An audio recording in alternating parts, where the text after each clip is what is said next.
अस्सलामु अलैकुम प्यारे दोस्तों, आज की इस वीडियो में हम आपको एक ऐसा सच्चा वाक़या बताने वाले हैं जिसमें एक औरत की शादी ना मर्द से हो गई। फिर उसके बाद उस औरत ने उस आदमी के साथ जो कुछ किया आप जानकर हैरान हो जाएंगे। इसलिए दोस्तों, आप इस वीडियो को लाइक करें या ना करें, बस आप इस वीडियो को पूरा आखिरी तक देखते रहिए। दोस्तों, सच्ची हिकायत और नसीहत की किताब से ये वाक़या आपको बताया जा रहा है। एक साहब कहते हैं, मैं हर जुमे को फजर की नमाज के बाद अपने वालिद की कब्र पर जाया करता था और वहाँ फातिहा ख्वानी किया करता था और उसके बाद मैं वहीं से अपने काम की तरफ निकल जाया करता था। एक रोज़ ऐसा हुआ कि जब मैं जुमे के दिन फजर की नमाज के बाद कब्रिस्तान में अपना पहला कदम रखा तो मैं बहुत हैरान और परेशान हो गया, क्योंकि उस दिन कब्रिस्तान में ऐसी महक आ रही थी, ऐसी खुशबू आ रही थी कि वैसी खुशबू मैंने पहले कभी नहीं महसूस की और ना ही ऐसे महक मैंने पहले कभी महसूस की थी। आज मैंने उस खुशबू को कब्रिस्तान में महसूस किया था। उस खुशबू ने मुझे बेचैन कर दिया, क्योंकि वो खुशबू दुनियावी खुशबू नहीं लग रही थी। खैर, मैंने अपने वालिद साहब की कब्र के पास गया और फातिहा ख्वानी करने लगा। मैंने देखा कि मेरे वालिद साहब के कब्र के चंद फासले पर एक नई कब्र बनी हुई है। उस पर ताज़ा फूल और नई चादर रखी हुई है, जिससे अंदाज़ा लगाना मुश्किल था कि ये कब्र 2 या 3 दिन पहले तैयार की गई है। फिर मैं वापस जाने लगा तो सोचा क्यों ना इस नई कब्र के पास भी दुआ कर दूं। ये सोचकर मैं उस नई कब्र के पास चल पड़ा और उस पर जाकर मगफिरत की दुआ करने लगा। दुआ के दौरान मैंने महसूस किया जो खुशबू मैंने कब्रिस्तान में महसूस की थी वो इसी कब्र से आ रही थी। फिर मैंने उस कब्र की मिट्टी को अपने मुट्ठी में भरा। मिट्टी छूते ही मैं एकदम हैरान हो गया, क्योंकि उस कब्र की मिट्टी बहुत ठंडी थी, जैसे नम हो, लेकिन वो मिट्टी एकदम खुश्क थी, यानी कि सूखी हुई थी। इसलिए मैं इस बात को देखकर बहुत ही ज़्यादा हैरान हुआ। इस कब्र की मिट्टी इतनी ठंडी और इतनी नम है। खैर, मैंने अपनी हैरत को अपने पास रखा और उस मिट्टी को उस कब्र पर डाल दिया और अपने हाथ झाड़ते हुए वहां से चल पड़ा। फिर वहीं से मैं अपनी दुकान पर चला गया और दुकान खोलकर बैठ गया। उसके बाद मेरी दुकान पर पहला ग्राहक आया। फिर उसने मुझसे जो सामान मांगा मैंने उसे दे दिया। जैसे ही मैंने उसे सामान दिया तो वो कहने लगा, भाई आज खुशबू बड़ी कमाल की लगाए हो।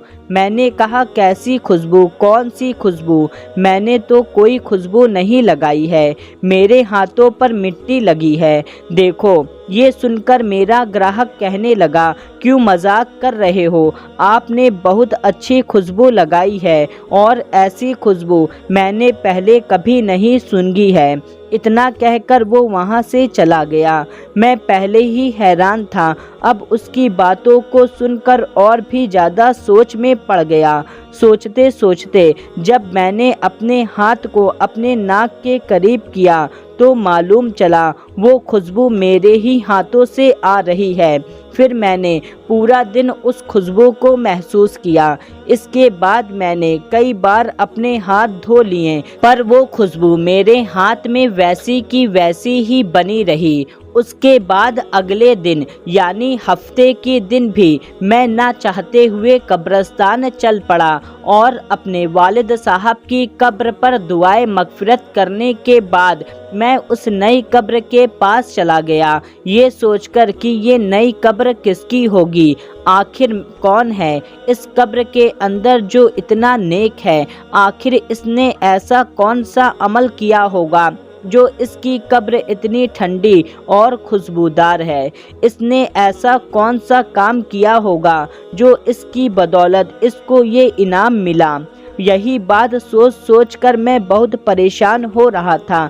फिर मैं उस कब्रिस्तान वाले के पास गया और पूछा, भाई ये कब्र किसकी है?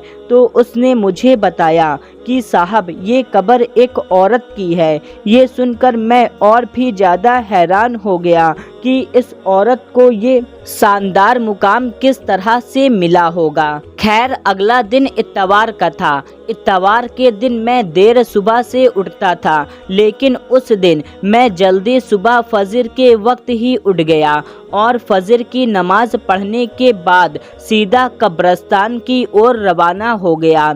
जैसे ही मैं उस कब्रिस्तान में दाखिल हुआ तो देखा कि उस कब्र के पास एक बुजुर्ग आदमी कुरान पाक की तिलावत कर रहे हैं। फिर मैं अपने वालिद साहब की कब्र के पास गया और दुआए मगफिरत की और उस आदमी के पास पहुंच गया। आदमी भी उस नई कब्र पर दुआ कर रहा था। जैसे वो आदमी दुआ से फारिग हुआ तो मैंने देखा उसकी आंखों से मोटे मोटे आंसू गिर रहे हैं और वो सिसक सिसक कर रो रहा है और बिलक रहा है। मैं समझा इस आदमी को इस कब्र में रही औरत से बहुत मोहब्बत रही होगी, तभी तो ये इसकी जुदाई को बर्दाश्त नहीं कर पा रहा है और इसके जुदाई के गम में रो रहा है। मैंने देखा वो आदमी दुआ से फारिग होकर वहाँ से जाने लगा। जैसे ही वो वहाँ से जाने लगा मैंने उसको आवाज़ लगाई कि जनाब एक बात सुनिए, बस थोड़ी देर के लिए आप मेरी बात सुन लें। मैं माफ़ी चाहता हूँ, मैंने आपको तकलीफ़ दी। अगर आप बुरा ना माने तो मैं एक बात पूछूं? तो वो बुजुर्ग कहने लगे, इसमें बुरा मानने वाली कौन सी बात है, पूछिए ना, आप क्या पूछना चाहते हैं? मैंने कहा जी शुक्रिया आपका। आप अभी जिस कब्र पर दुआ मांग रहे थे ये कब्र किसकी है? अगर आप मुनासिब समझे तो बता दीजिए। तो वो बुजुर्ग कहने लगे, जी ये आप क्यों पूछ रहे हैं? तो मैंने कहा कि जी इस कब्र से आने वाली खुशबू ने मुझे बेचैन कर दिया है। इस कब्र से ऐसी खुशबू आ रही है, ऐसी खुशबू मैंने कभी नहीं महसूस की। मुझे ये खुशबू इस दुनिया की नहीं लगती। मैं आपसे ये जानना चाहता हूँ कि साहिबे कब्र ने ऐसा कौन सा अमाल किया है जिसकी वजह से इन्हें ये मुकाम मिला है। इनकी कब्र बहुत ठंडी और खुशबूदार है।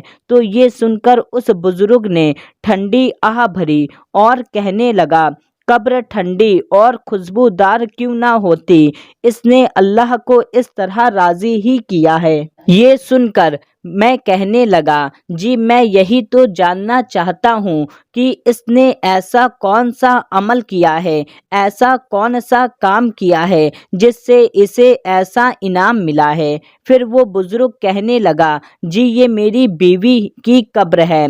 30 साल का हमारा साथ रहा। मैं 4 बहनों का एक लौता भाई हूँ। मेरी बहनों और मेरी माँ को मेरा सेहरा देखने का बहुत ज़्यादा शौक था। जैसे ही मैं काम पर लगा उन्होंने लड़की ढूंढनी शुरू कर दी और उन्होंने लड़की ढूंढ ली और उसके साथ मेरी शादी करा दी। फिर शादी की पहली रात थी। मैंने उसका घूंघट उठाने से पहले अपनी पग उसके कदमों में रख दी और साफ साफ अल्फाज में उसको बता दिया, आप मुझे माफ़ कर दो, मैं आपका हक अदा करने में कासिर हूँ। मैं इस लायक नहीं कि आपकी ख्वाहिश को पूरा कर सकूं। यानी कि मैंने उसे साफ साफ बता दिया कि मैं एक नामर्द इंसान हूँ। मैं शादी नहीं करना चाहता था। मैं अपनी माँ की खुशी की खातिर खुदगर्ज बन गया और सिर्फ उनकी खुशी के लिए आपसे शादी की है। अब अगर आप चाहें तो मुझे छोड़कर जा सकती हैं। ये सुनकर मेरी बीवी ने मेरी पग उठाई और मेरे सर पर वापस रख दी और कहा, आप जैसे भी हो मेरे शौहर हो, मेरा नसीब हो, मुझे अब आपके साथ ही रहना है। उस दिन से इस अल्लाह की नेक बंदी ने मेरे साथ 30 साल गुजार दिए। मेरे घर वालों की हर कड़वी बातों को बर्दाश्त किया, बाज होने के ताने सुने, लेकिन मेरा पर्दा रखा।